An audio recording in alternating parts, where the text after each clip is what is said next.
L'idéologie de la guerre.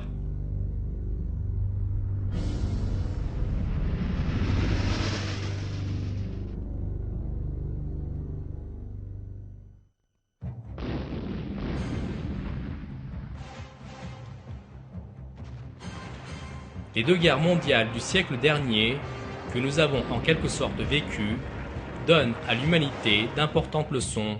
Ces deux tragédies ont prouvé que les guerres ne sont pas simplement le résultat de conflits d'intérêts étatiques, ceux-ci pouvant être résolus de manière diplomatique. La vraie cause de la guerre est l'idéologie des hommes qui décident de la poursuivre. C'est cette idéologie qui considère le combat, le massacre et le fait de faire souffrir comme des éléments propres à la nature humaine. Les véritables causes de la violence se trouvent là. Cette idéologie s'appelle le darwinisme social.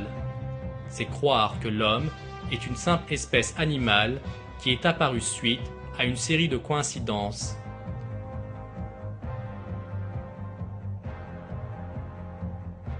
La Première Guerre mondiale était la résultante de dirigeants européens qui ont exprimé ouvertement leurs opinions darwinistes. Les responsables de la Seconde Guerre mondiale avaient eux aussi une forte croyance dans le darwinisme social.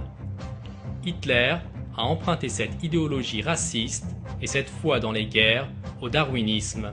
Sa biographie Mein Kampf ou Mon combat est une adaptation de la lutte pour survivre de Darwin. Lors de ses premières années, quand il travaillait en tant que journaliste, le dirigeant fasciste italien Mussolini était un partisan de la théorie de l'évolution si engagé qu'il considérait Darwin comme le plus grand penseur du XIXe siècle. Pendant sa dictature, il a continué de soutenir cette idéologie et a proclamé que l'existence de la guerre était une loi de l'évolution. Malgré une formation de prêtre durant sa jeunesse, Staline est devenu athée après avoir lu L'origine des espèces de Darwin. Lors de son règne de despote, il imposa les théories de Darwin et de Lamarck, un évolutionniste encore plus primitif, au peuple russe. Pour ces dictateurs, qui voyaient les hommes comme des troupeaux de bêtes, le fait de répandre le sang n'était qu'un processus biologique.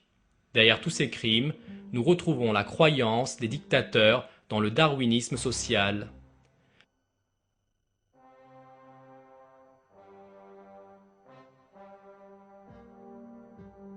La paix ne régnera pas sur la Terre aussi longtemps que le darwinisme social continuera d'exister.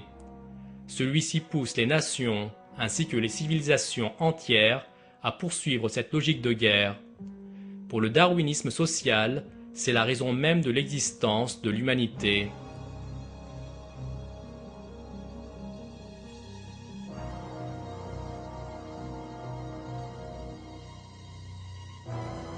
La réalité toutefois est bien différente.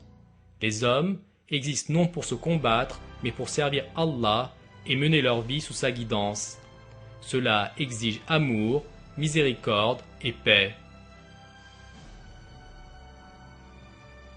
Quand les hommes prendront conscience de ces états de fait, la guerre et les armes cesseront pour laisser place à la paix et au bonheur.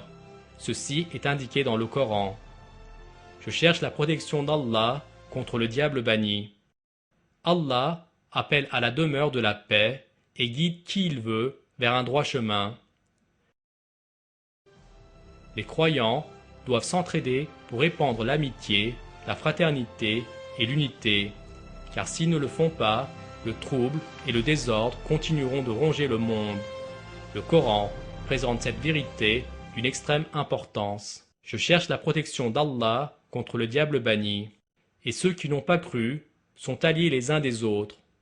Si vous n'agissez pas ainsi, en rompant les liens avec les infidèles, il y aura discorde sur terre et grand désordre.